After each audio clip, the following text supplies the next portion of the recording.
It was a lazy early spring Sunday. One of those cold and wet days where the only option is to find something to do indoors on your day off work. After waking up early, any time before 10 a.m. is early for me. My friend and I decided we would go do some spring clothes shopping. We had a trip to California coming up in a month, but we had no spring clothes.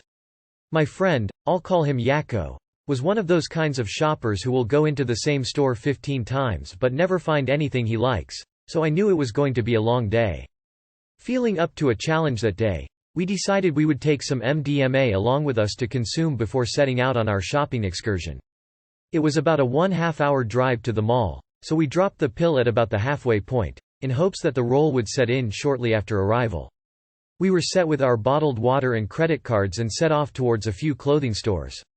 The onset began shortly after taking the pill. I chewed mine, Yakko swallowed his.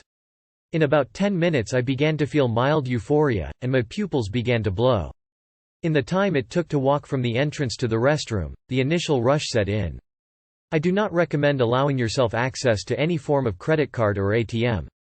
Yakko, who, as I said, was the type of shopper that could spend 2 hours at a mall and not purchase a single item, suddenly became impulse shopper extraordinaire, buying 8 shirts, 9 pairs of shorts and countless accessories.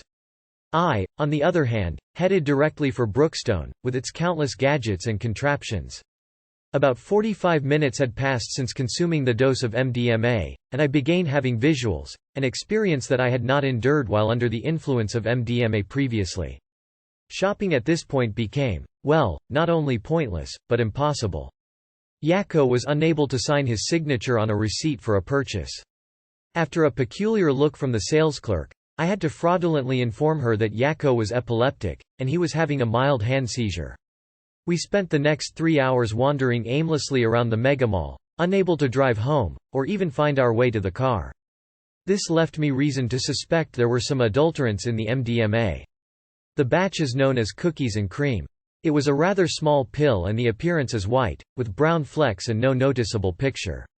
My moral of this experience: get an MDMA test kit, and never try shopping while on ecstasy.